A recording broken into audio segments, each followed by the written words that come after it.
નમસ્કાર વિદ્યાર્થી મિત્રો, તક્ષશિલા ટ્યુશન ક્લાસીસની યુટ્યુબ ચેનલ પર આપનું હાર્દિક સ્વાગત છે. હું પંકજ પટેલ. આજે આપણે ધોરણ 12 આર્ટ્સના તત્વજ્ઞાન વિષયના પ્રકરણ 1ની વિધાનના રૂપો અને તેના પ્રકારો વિશે સમજૂતી આપીશ, જેમાં આપણે સાદા વિધાનો, સંયુક્ત વિધાનો, તાર્કિક કારકો અને જટિલ સંયુક્ત વિધાનો વિશે સમજૂતી મેળવવાના છીએ.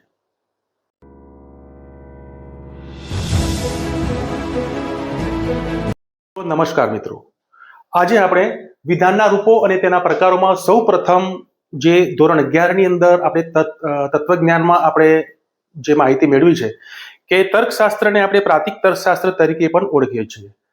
તો પ્રાતિક તર્કશાસ્ત્ર એટલા માટે કહીએ છીએ કે તેમાં પ્રતીકોનો ખૂબ જ બહોળા પ્રમાણમાં ઉપયોગ થયો છે.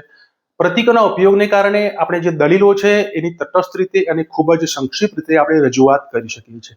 એટલે પ્રતીકોના ઉપયોગથી જે ભાષાની સંદિગ્ધતા કે ગૂંચવણ ઊભી થાય છે તે તર્કશાસ્ત્રની અંદર હોવી જોઈએ નહીં, કારણ કે લાંબી લચક દલીલો અને ઘણા બધા વિધાનો એવા હોય છે કે જે બોલતા ઘણી બધી વાર લાગતી હોય છે, લખતા ઘણી બધી વાર લાગતી હોય છે, એ જગ્યાએ આપણે પ્રતીકોનો ઉપયોગ કરતા હોઈએ છીએ.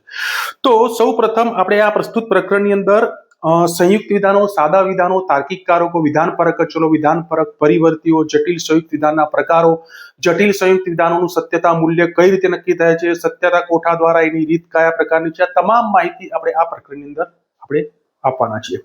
તો સૌ પ્રથમ આપણે જે દલીલો બનેલી છે એ દલીલો શાની બનેલી હોય છે? તો વિદ્યાર્થી મિત્રો, દલીલો વિધાનોની બનેલી હોય છે. અને વિધાનો જે છે એ 3 પ્રકારના છે: સાદા વિધાનો, સંયુક્ત વિધાનો અને જટિલ સંયુક્ત વિધાનો.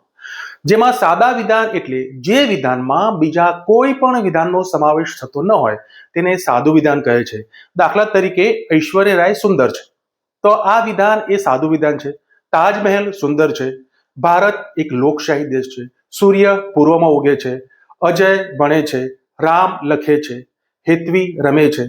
તો આવા તમામ પ્રકારના જે સાદા વિધાનો છે જેની અંદર એક જ વિધાનનો સમાવેશ થતો હોય છે. તો સાદા વિધાનોમાં આપણે જોયું કે પદોનો ઉપયોગ થતો હોય છે. તો એ સાદા વિધાનના ઉદાહરણ પછી આપણે સંયુક્ત વિધાનનો અભ્યાસ કરીએ. તો જે વિધાનમાં એક કે તેથી વધુ સાદા વિધાનોનો ઉપયોગ થતો હોય તેને સંયુક્ત વિધાન તરીકે ઓળખવામાં આવે છે. દાખલા તરીકે તાજમહેલ સુંદર છે અને તાજમહેલ વિશ્વવિખ્યાત ઇમારત છે. તો આ સમગ્ર જે વિધાન છે એમાં એક તાજમહેલ સુંદર છે અને બીજું વિધાન છે તાજમહેલ વિશ્વવિખ્યાત ઇમારત છે. આ બંને વિધાનો અલગ અલગ રીતે સાદા વિધાનો છે, પણ એ અને શબ્દ વડે જોડાયેલા છે. તો અને શબ્દ એ અહીંયા બે સાદા વિધાનોને જોડવાનું કામ કરે છે. એટલા માટે અને શબ્દને આપણે તાર્કિક કારક કે તાર્કિક સંયોગી તરીકે પણ ઓળખીએ છીએ. તો અહીંયા આપણે તાર્કિક કારક કે તાર્કિક સંયોગીની વ્યાખ્યા પણ જરૂરી છે, જે વિભાગ સી ની અંદર 2 માર્ક્સમાં તમારે પૂછી શકાય છે. તો તાર્કિક કારક કે તાર્કિક સંયોગી એટલે શું? તો જે શબ્દ કે શબ્દ જૂથના ઉપયોગથી સાદા વિધાનોમાંથી સંયુક્ત વિધાનની રચના થઈ શકે તે શબ્દ કે શબ્દ જૂથને આપણે તાર્કિક કારકો કહીએ છીએ. જેમ કે ઉપરયુક્ત હમણાં જે મેં ઉદાહરણ આપ્યું કે તાજમહેલ સુંદર છે અને તાજમહેલ વિશ્વવિખ્યાત ઇમારત છે. તો આ બંને સાદા વિધાનો અને શબ્દ વડે જોડાયા છે, તેથી અને શબ્દ એ તાર્કિક કારક કે તાર્કિક સંયોગી ગણી શકાય. તર્કશાસ્ત્રમાં મૂળભૂત આવા 5 તાર્કિક કારકો છે, જેમાં અને, જો તો, કાં તો અથવા, જો તો અને તો જ, અને નથી અથવા તો નહીં. તો આ તાર્કિક કારકો આપણે સૌ પ્રથમ વાત કરી એમ શાબ્દિક રીતે ન લખતા એનો પ્રતીકાત્મક રીતે જો આપણે ઉપયોગ કરીએ તો એ તાર્કિક કારકોની જે પ્રતીકાત્મકતા છે, જેમ કે અને શબ્દ માટે આપણે આ રીતે સમુચ્ચય, એનું વાચન થશે સમુચ્ચય. આ એનું સિમ્બોલ છે, પ્રતીક છે. તાર્કિક કારક છે અને. તો આ પ્રથમ તાર્કિક કારક જે અત્યારે ઉપયુક્ત ઉદાહરણમાં આપણે બોલ્યા છીએ. બીજા નંબરે છે જો તો, જેના માટે આપણે શરતી એક એવું પ્રતીક વાપરીએ છીએ. આ બધા તાર્કિક કારકોની રો છે, અહીંયા પ્રતીકોની રો છે અને આ એનું વાંચન છે, જેને આપણે શરતી તરીકે ઓળખીએ છીએ. શું કહીશું વિદ્યાર્થી મિત્રો? શરતી તાર્કિક કારક. ત્યારબાદ આવે છે જો, તો અને તો જ, જેના માટેનું પ્રતીક છે દ્વિશર્તી, એનું વાચન છે દ્વિશર્તી. ત્યારબાદ છે કાં તો અથવા.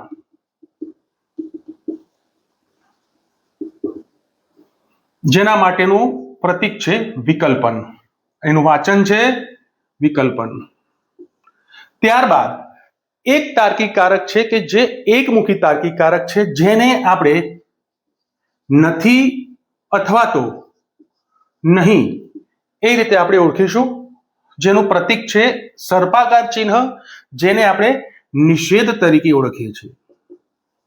હવે આ તમામ તાર્કિક કારકો જે છે એ તમામે તમામ શું કામ કરે છે? તો શોર્ટમાં આપણે કહેવું હોય તો તાર્કિક કારકો સાદા વિધાનોમાંથી સંયુક્ત વિધાનની રચના કરે છે, જેને આપણે તાર્કિક કારકો કહે છે. તર્કશાસ્ત્રમાં મૂળભૂત 5 તાર્કિક કારકો છે, જેમાં સમુચ્ચય, શરતી, દ્વિશરતી અને વિકલ્પન. આ જે 4 તાર્કિક કારકો છે મિત્રો, એ દ્વિમુખી તાર્કિક કારકો છે. દ્વિમુખી એટલે જેનું મુખ એની ડાબી બાજુ પણ છે અને જમણી બાજુ પણ છે, કે જેની ડાબી અને જમણી એક એક સાદું વિધાન ઓછામાં ઓછું આવેલું હોય. જ્યારે નથી કે નહીં એ એકમુખી તાર્કિક કારક છે, જેનું મુખ માત્ર એની જમણી બાજુ જ આવેલું હોય છે. બરાબર. અને નિષેધ જ્યારે લખાય ત્યારે સમગ્ર વિધાનની, જ્યારે પ્રતિકાત્મક ભાષાની વાત છે તો એ સમગ્ર વિધાનની જમણી બાજુ લખાતો હોય છે. બરાબર. તો આ 5 તાર્કિક કારકોમાં 4 દ્વિમુખી કારકો છે અને નિષેધ એ એકમુખી કારક છે. આ 5 તાર્કિક કારકો એટલા બધા મહત્વપૂર્ણ છે કે જેની અંદર વિભાગ A, B, C, D અને વિભાગ E ની અંદર તો ચોક્કસ અચૂકપણે આ 5માંથી એક પ્રશ્ન 5 માર્ક્સનો પૂછાવાનો જ છે. એટલે જ્યારે આપણે આ તાર્કિક કારકોનો ડીપની અંદર અભ્યાસ કરીશું આવનારા મુદ્દાની અંદર, ત્યારે એના ચોક્કસ પ્રકારના કે ભાઈ એના પ્રશ્નો છે કે ભાઈ સમુચ્ચયનું લક્ષણ આપી તેના તાર્કિક સ્વરૂપનું વિશ્લેષણ કરો, વિકલ્પન, શરતી, દ્વિશરતીનું લક્ષણ આપી તેના તાર્કિક સ્વરૂપનું વિશ્લેષણ કરો. એ 5 માર્ક્સનો પ્રશ્ન છે, ચોક્કસ 100% વિભાગીમાં દર સાલ પૂછાય જ છે. તો એ આપણે હંમેશા પરફેક્ટ તૈયાર કરવાના રહેશે. બરાબર. હવે તો અત્યાર સુધી જે માહિતી મેળવી એની અંદર સાદા વિધાનો, સંયુક્ત વિધાનો, તાર્કિક કારકો અને જટિલ સંયુક્ત વિધાનો. જટિલ સંયુક્ત વિધાનોનો જે અભ્યાસ છે આપણે પછીથી કરીશું, પણ એટલું યાદ રાખો કે જેટલા તાર્કિક કારકો છે તેટલા જ સંયુક્ત વિધાનના પ્રકાર છે અને એટલા જ જટિલ સંયુક્ત વિધાનના પ્રકાર પણ છે. એટલે જટિલ સમુચ્ચય, જટિલ શરતી, જટિલ દ્વિશરતી, જટિલ વિકલ્પન અને જટિલ નિષેધ, આ 5 પાંડવો એ જ આખા પ્રકરણના મહાભારતના સમજો કે મુખ્ય યોદ્ધા છે આ બધા. અને એમને જો તમે તૈયાર કરી દીધા તો તમે યુદ્ધ પ્રકરણ 1 નું જીતી જવાનો છો. એના પછી પણ જે નિયમો બહાર છે પછીના પ્રકરણની અંદર, એની અંદર પણ આ 5 યોદ્ધાઓ છે કે જેને આપણે બહુ પરફેક્ટ રીતે સાચવવાના છે, સમજવાના છે અને આપણા ખિસ્સામાં મૂકી દેવાના છે, મગજ મનમાં મૂકી દેવાના છે, ખિસ્સામાં કાપી નથી કરવાની આપણે. બરાબર. તો પ્રસ્તુત પ્રકરણની અંદર જે જોયું, જે મહત્વના મુદ્દા છે તે આ છે. નેક્સ્ટ હવે આવનારા જે વિડીયો છે એની અંદર પ્રતીકોનો જે ઉપયોગ છે આપણે વાત કરી, કે જેમાં વિધાનપરક અચલો અને વિધાનપરક પરિવર્તી વિશે આપણે માહિતી મેળવીશું. ઓકે વિદ્યાર્થી મિત્રો, અત્યારે આજે આપણે મુદ્દા ભણ્યા એની અંદર પરીક્ષાની અંદર પૂછવા લાયક જે પ્રશ્નો છે યાદ કરી લેજો. પ્રકરણ 1 ની અંદર વિભાગ A ની અંદર જે પૂછી શકાય એવા પ્રશ્નોની વાત કરું તો નીચેનામાંથી દ્વિમુખી તાર્કિક કારક કયું છે, જેની અંદર સમુચ્ચય, શરતી, વિકલ્પન અને નિષેધ એવો પ્રશ્ન પૂછેલો હોય. બરાબર. તો આ 3 દ્વિમુખી છે. આમ તો 4 દ્વિમુખી છે, પણ જો એકમુખીનો પ્રશ્ન પૂછાય કે નીચેનામાંથી એકમુખી તાર્કિક કારક કયું છે અને આ 4 ઓપ્શન આપેલા હોય નીચે, તો નિષેધ એ એકમુખી કારક છે. નિષેધનું ક્ષેત્રની કઈ બાજુ હોય છે? તો નિષેધનું ક્ષેત્રની જમણી બાજુ હોય છે. બરાબર. ત્યાર પછી પૂછાયો પ્રશ્ન સાદું વિધાન કોને કહે છે? વિભાગ B ની અંદર પૂછાય તો જે વિધાનમાં બીજા કોઈ પણ વિધાનનો સમાવેશ થતો ન હોય તેને સાદું વિધાન કહે છે. સંયુક્ત વિધાન કોને કહે છે? તો જે વિધાનમાં 2 કે તેથી વધુ સાદા વિધાનનો સમાવેશ થતો હોય તેને સંયુક્ત વિધાન કહે છે. જટિલ સંયુક્ત વિધાન કોને કહે છે? તો જે સંયુક્ત વિધાનમાં 2 કે તેથી વધુ સંયુક્ત વિધાનનો સમાવેશ થતો હોય તેને જટિલ સંયુક્ત વિધાન કહે છે. આ હતી વિભાગ A, B, C, D અને E સુધીની માહિતી. વિદ્યાર્થી મિત્રો, આજે જે ભણ્યા એ જે તમને પદ્ધતિ વ્યવસ્થિત લાગી હોય તો તમે તમારા મિત્રોને શેર કરી શકો છો. તમે પોતે લાઈક, સબસ્ક્રાઇબ અને શેર કરી શકો છો, જેથી વિદ્યાર્થીઓને આ માહિતી ગુજરાતના ખૂણે ખૂણે પહોંચી શકે.